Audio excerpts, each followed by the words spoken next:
teacher in mathematics. Yesterday, we learned a very nice lesson. We'll be having a review in mathematics. The one that we learned yesterday. Open the curtain.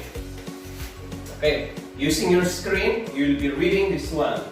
Okay, everybody. Point. A point is an exact position on a plane surface. That's a point. Remember? Line.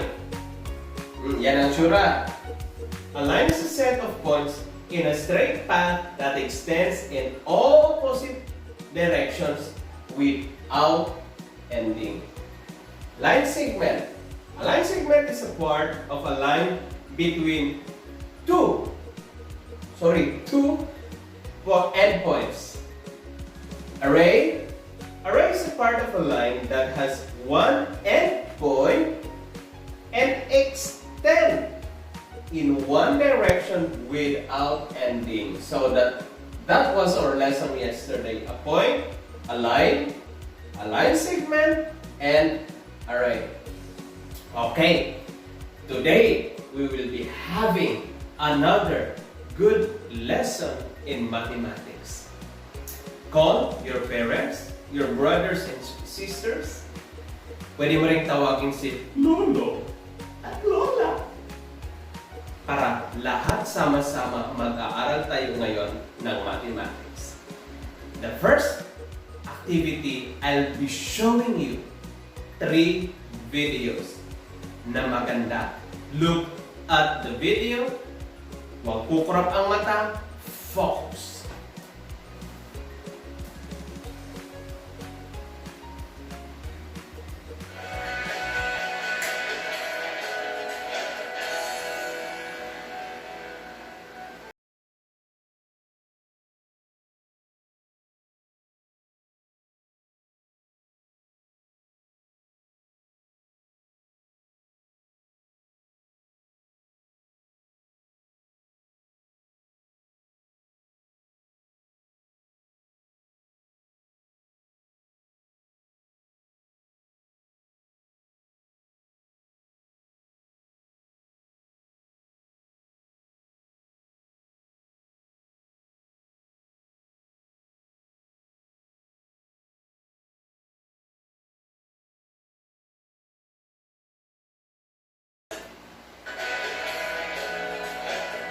Again.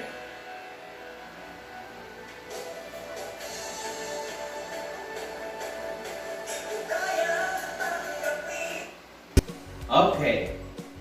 We have, who is this guy in the video? His name is April Boy Regino. He is a very good Filipino singer. Kilalang kilala, pati mga kapitbahay ninyo, kilalang kilala si April Boy Regino. Kaya nga, pag may video okay, rinig na rinig natin yung kantang yan sa kapitbahay. Tama ba ako? Yes! But look at his hand. Oh, by the way, April Boy Regino was diagnosed with diabetes and had complication in his eyes. So, si April Boy ay na-diagnose ng diabetes and then nagka-diferensya sa kanyang mata, naapektuhan ng kanyang mata, and nabulag si April Boy Regino. But in 2019, sadly, he passed away. Namatay si April Boy dahil sa diabetes. So with that, we should be very cautious with our food intake. Less sugar, less salt, more water. That's in health. Okay? Pero let's focus now doon sa action ni April Boy Regino.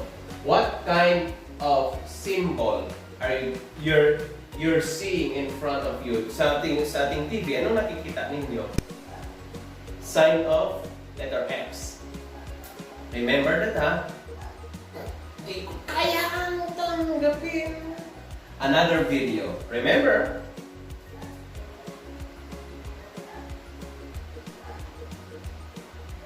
Okay, this one.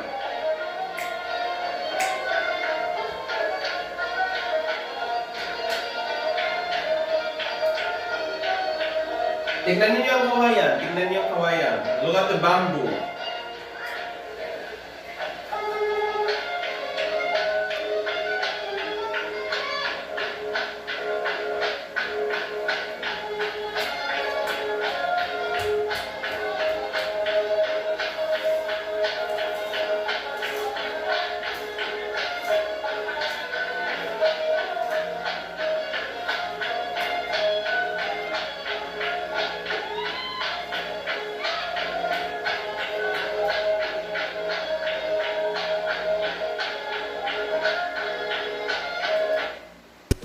Alright, what kind of dance is this one? Is this? Alright, we have, that's correct, Mario. And also correct, Jackie. And also correct, Agnes, okay? This is tinikling. Okay, look at this one. What are the instruments that you're using? Of course, we have two bamboos. Meron tayong dalawang kawayan. And they keep on tak tak tak. There's a rhythm that's in music that you learn that in your mape, in your music. Tak tak tak tak. Tignan mo ngayon ang kawayan na ito. Hindi sila nagkakasalubong. They are opposite each other. There are two bamboos na opposite. Hindi sila pwedeng mag-meet, okay? A while ago, we have April Boy Regino with his hand gesture, X. And sa tinikling, we have two bamboos na ginagamit sa pagsayaw. And let's have another video.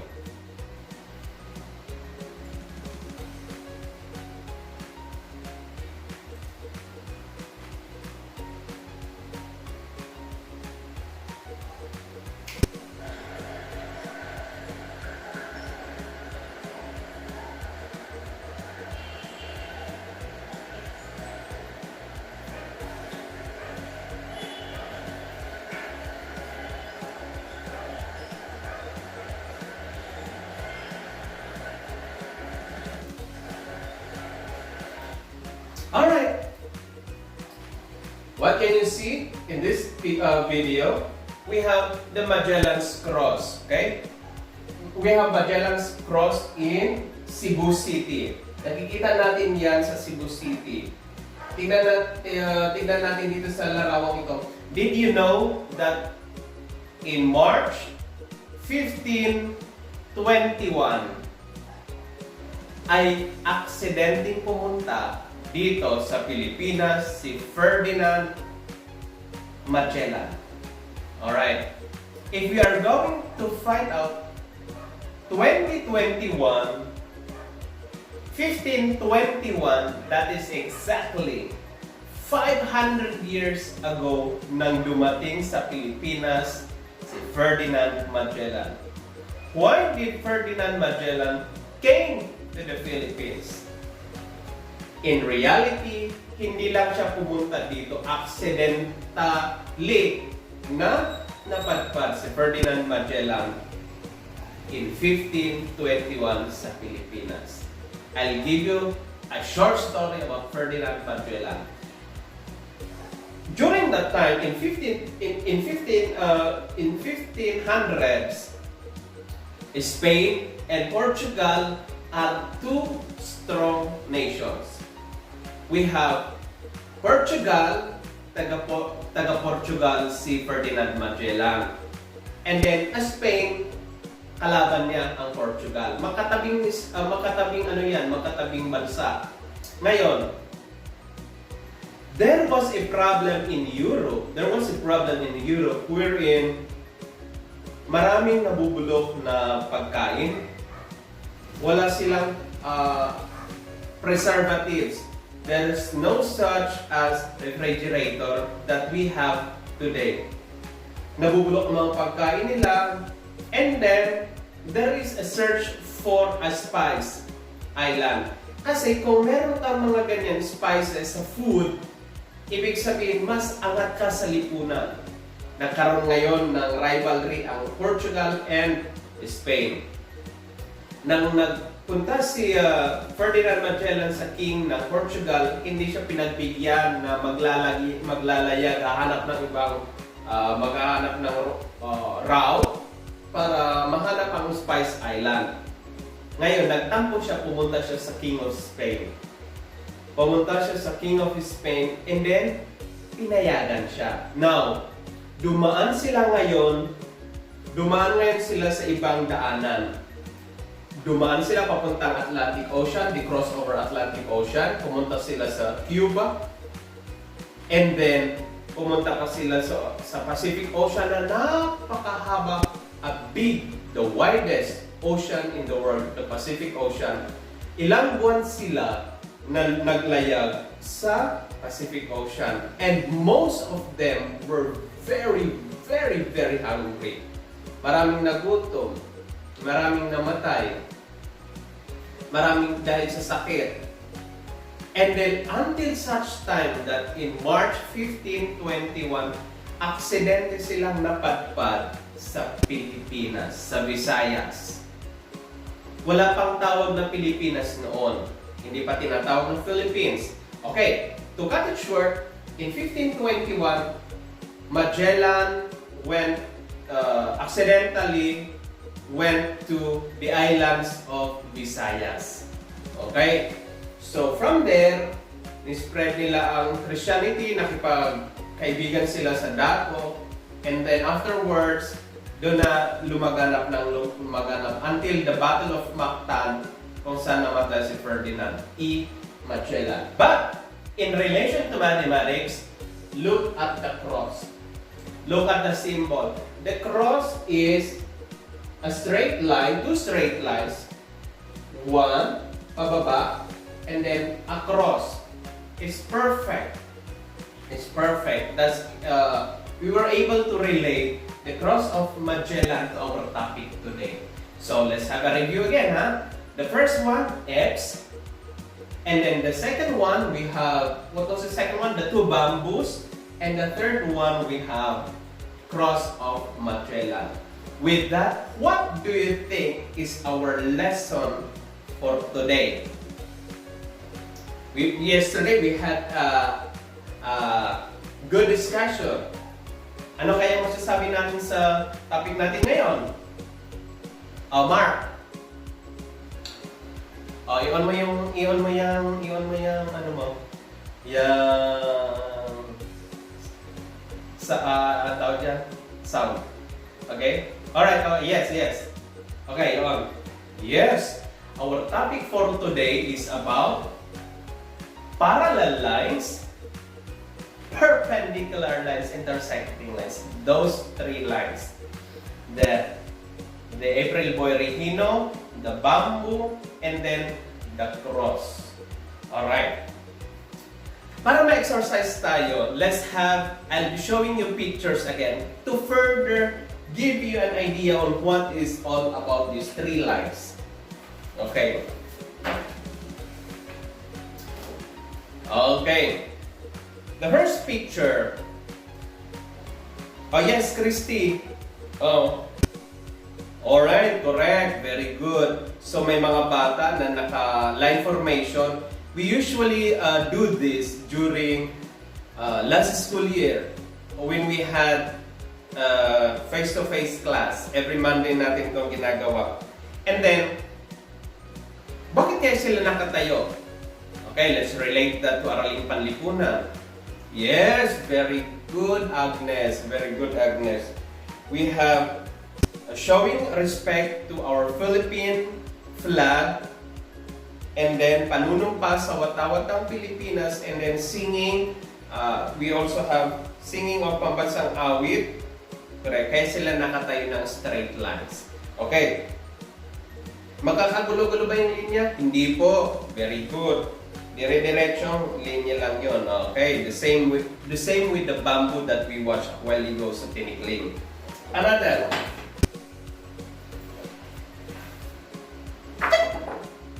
Okay. Joanne. Yes, very good.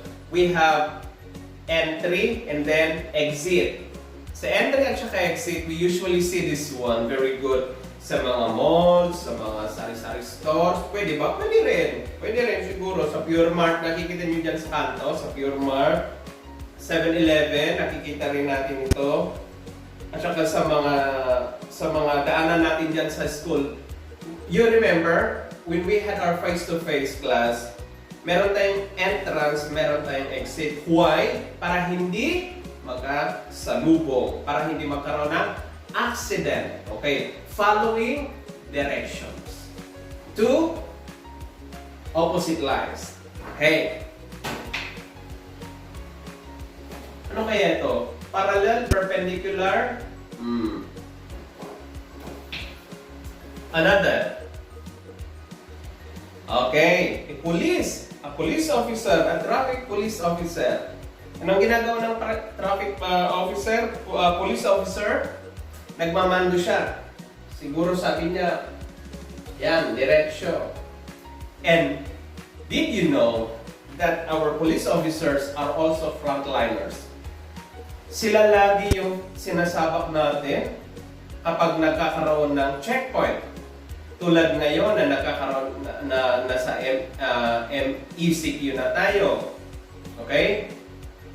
At saka, if you still remember last year, we had ECQ, the first one of March, we had ECQ, and then we had a strict control border. Sa ating mga border, minamando ang trapiko. Kung makikita natin itong police, is very difficult work ang kanilang ginagawa. Dahil sa dami ng tao noon sa mga lansangan. Okay, sa kanyang hand gesture, tignan natin ang kanyang hand gesture. Nakatayo siya, and then we have a hand having a signal. And what kind of line ang makikita mapo-form ninyo doon sa tayo ng police? Diretsyo? Diretsyo. Malalaman natin yan mamaya. Another, we have agency, non-government organization, which is the Philippine National Red Cross or Philippine Red Cross. Ito ay non-government organization na tumutulong sa ating mga Pilipino, lalong-lalo na sa mga nangangailangan ng dugo. They provide blood. Kung halimbawa ang ating mga mahal sa buhay nangangailangan ng dugo, they can just go, pupunta lang sila sa hospital and then ask for the contact number of Philippine Red Cross. And there are a lot of charity works that Red Cross is doing. But focus on this line, this red line. Makikita natin, what kind of line is this? Alright, very good. What kind of line? We have perpendicular line. Okay? Perpendicular. We have perpendicular. We have parallel lines. Very good, Sir June. And then we have parallel lines. These are the examples of lines that we have. Okay. After that one, I'll be presenting to you, for you to understand better, I'll be presenting to you a video on what is all about parallel lines, intersecting lines, and perpendicular lines. Huwag po karap, stay put, at manonood tayo ng video.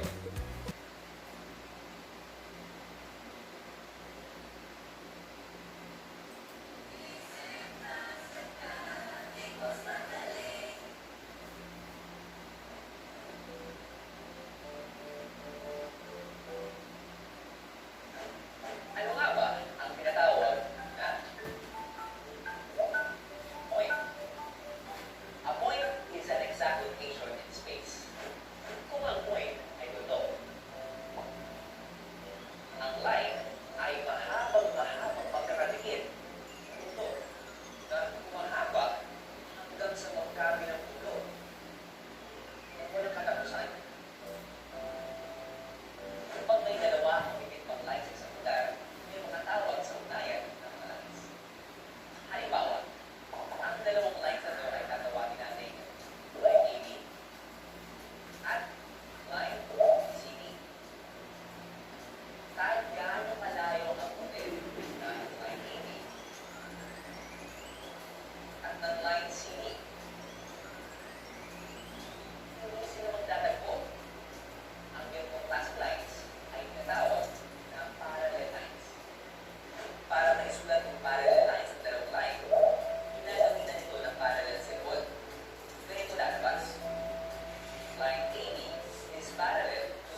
video, we were able to identify parallel lines, intersecting lines, at saka perpendicular lines. Alright?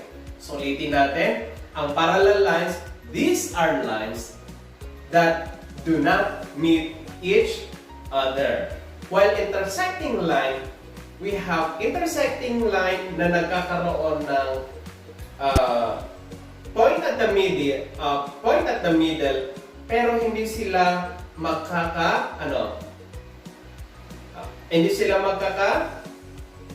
yes, Mark. Ulit, hindi ko marinig. Yes, hindi sila din magmimit. Kaso nga lang naka-X sila. Parang letter X. Correct, yung sinabi mo, Mark. Correct. While perpendicular, these are lines that intersect forming a right angle. Kumbaga, diretsyo. Meron siyang corner na nakatayo at saka pahiga. Very good, Jackie. Very good. So, we were able to identify parallel, intersecting, and perpendicular lines. Diba? Oh, if you still recall our video a while ago, it's very simple. Na-integrate natin ang iba't ibang asignatura sa ating lesson ngayon.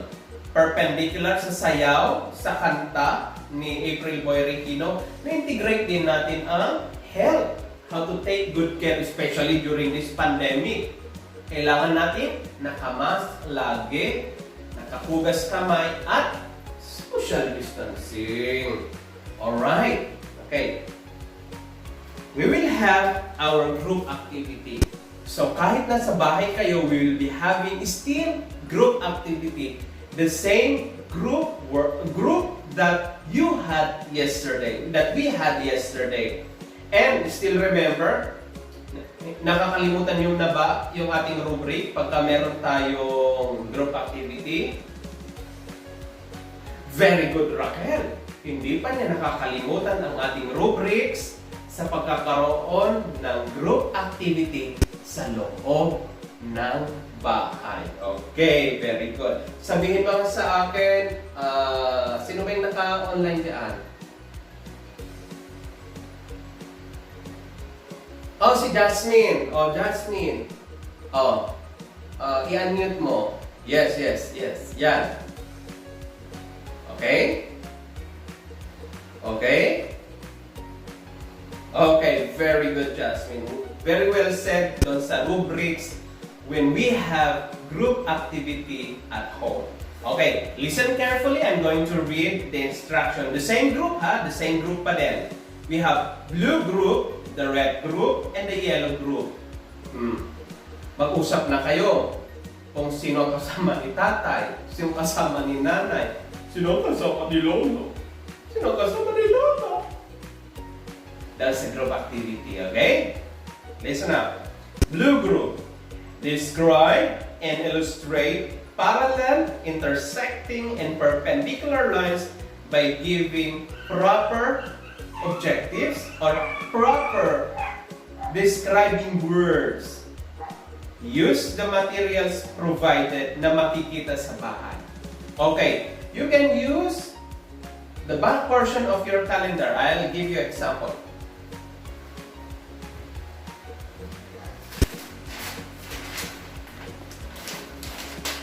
Okay. If you do not have Manila paper with you, you can use old page of your calendar. For example, this one is February. You can use the back page. Sayang. Okay?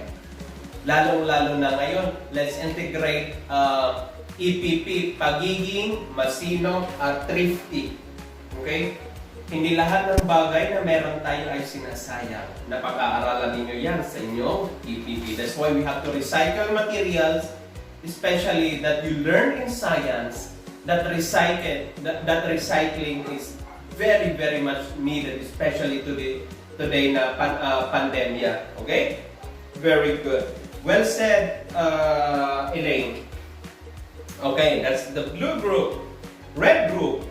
Identify, then draw an example of perpendicular, intersecting, and parallel lines. See materials you usually see at home or in school. Use materials that you see at home, okay? Pag-drawing daw. The same scenario still that we that I asked a while ago sa blue group. Pwede nyo na rin gamitin ang mga recycled materials. It's up to you. Discarte na ninyo yan sa loob ng bahay. And of course, the yellow group. I hope you listen for this. We have the yellow group in a form of simple cheering or TikTok moves. Show the importance of parallel, intersecting, and perpendicular lines in our daily lives. Sa pamamagitan ng pag-TikTok moves, pag-cheering, ipakita ang mga dance. Paano natin may papakita ang kahalagahan ng parallel, intersecting, and perpendicular lines in our daily lives. So, I'll be giving you 15 minutes to do that. For group 3, sa yellow group, kung makakapag-send kayo sa akin ASAP, kung hindi nyo mai-send ngayon due to internet connection, you can send it later kung medyo maganda ka ng internet connection, and then we will continue discussing that one tomorrow in our review. Okay? Pero you have to do it today. So, timer starts now. 15 minutes. Tapos? Very good. So, I'm very sure that you already posted sa wall the work that you had today. So, let's see all your work. Okay?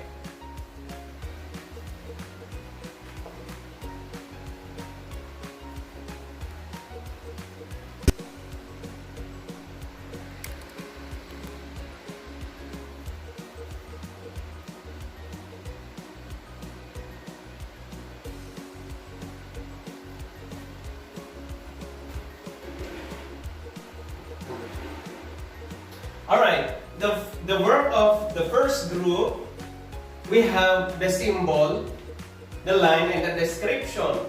Okay, the symbol of a parallel line, is this correct? Yes, correct.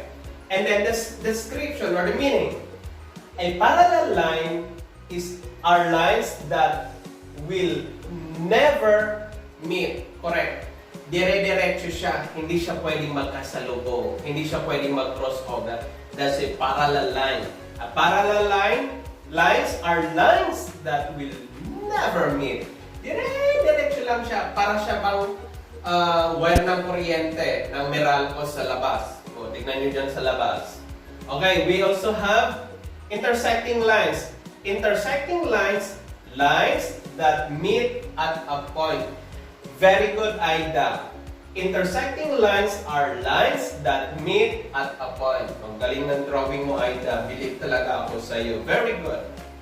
We have perpendicular lines. Correct. Oh, kaninong drawing to? Sa anong group ito? Sa blue group. Si Maluz. Very good. Lines that intersect forming right angles. Did you know that during the time when, during the construction of the House of Sir Dion, ito ang ginamit nila. Did you know that this one is very, very much important sa mga nagawa ng bahay? Anong tawag natin dito? Eskwala, malaking eskwala, very good. Kasi nakasulat dito ang measurement. Maaari siyang tingnan natin to, very good. Nakikita mo yung equal na 90 degrees, makakabuo ka ng 90 degrees perpendicular. Ang skwala, ginagamit ito sa paggawa ng bahay. Pwede rin sa pagguguhit, pag-drawing. And then, Still, you can use it as a ruler. Very good. We have, this is very, very much important. Okay? Another. Okay, let's give first 2 claps for group 1. 1, 2, 3, go! Alright. Next, we have the second group. Line, an example, and where do you usually see those lines? The first one we have, okay, work ito ni, kaninong work ito? Kaninong work? Kaninong work? Okay, Dion. Very good, Dion. Parallel line. We have, what's this? Pedestrian lane. Okay? Nakikita lagi yan sa road. Did you know that pag-cross mo dito sa pedestrian lane na ito ay isa sa mga one of the most important in crossing a road. Kasi hindi ka basta-basta tatawid sa kalsada nang hindi ka nadaan dito. This is usually color white na nakikita natin sa kalsada. It is a pedestrian lane. Makikita mong mga linya-linyang dire-diretso. Those are parallel lines. It will save our lives. Okay. Hindi ka pwedeng basta na lang takbo doon. If your father also is the driver, inform your father na kapag merong pedestrian lane, magme-minor. Okay? Magme-minor siya, hindi siya arurot para maiwasan ang aksidente. Lalong-lalo na kung may batang tumatawid. It's very, very difficult sa ating damdamin kung napapanood natin sa TV na may mga nabubunggo kahit sa pedestrian lane. How sad. That's why if you will become if you will become a driver someday, make sure and always remember this one, parallel line, ihinto doon sa sa kalye. Kung may nakikita kang, what do we call this one? Pedestrian lane. Very good. Okay, next. We have a line, intersecting lines. Okay. Draw an example. Alright, Joy. Very good. We have, this one. X. Dalawang check, pero nakikita lagi ang X. Okay? If you see this one, this is really an example of intersecting line. We can see that in your test papers, in your modules na chine-checkan ng mga teachers. Very good, Joy. But I'll give you a story about this one. Sa buhay, kahit marami kang mali,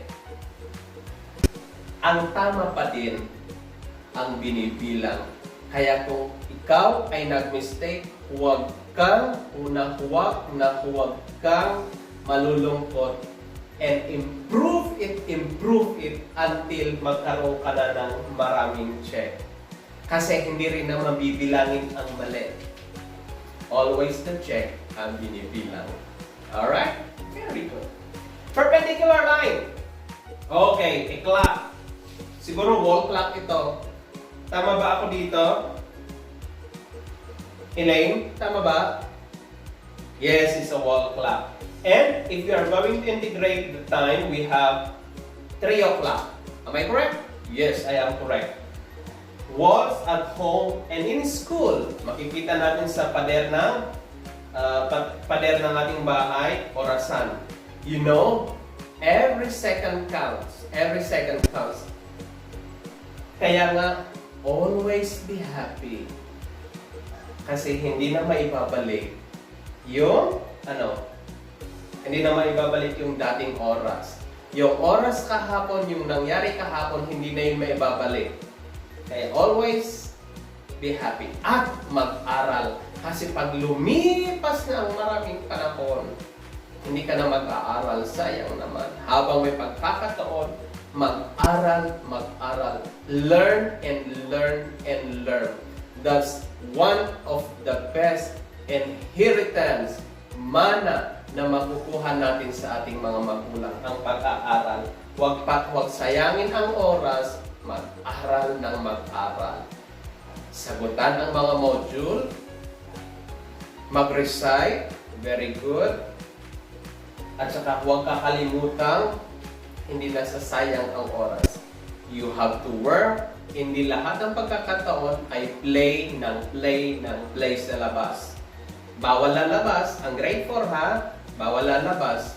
Kasi sa labas may COVID-19. Huwag niyong ipasok ang COVID-19 sa ating mga bahay. Is that clear, grade 4? Yes, very good. Alright, let's go back.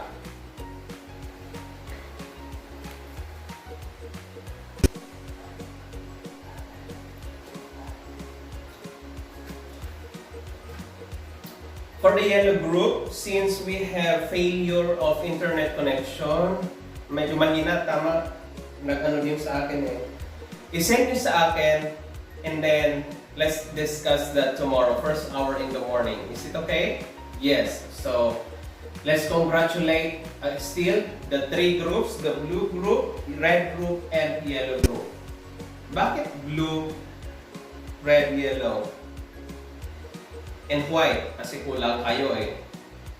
Color yun ng ating pambansang watawat, or Philippine National Flag. Okay, so I believe that you already knew what's all about parallel lines, intersecting lines, and perpendicular lines. So we will be having a simple seat work. Okay? Magsulat sa papel, and then ipakita sa screen ng inyong cellphone.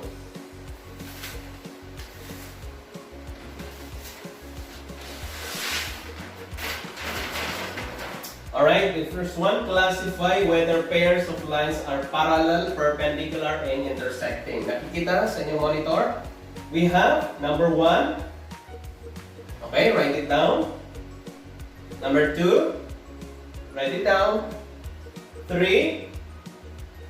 4, 5, 6, 7, 8. So I'm giving you another minute to review your answer. So let's check.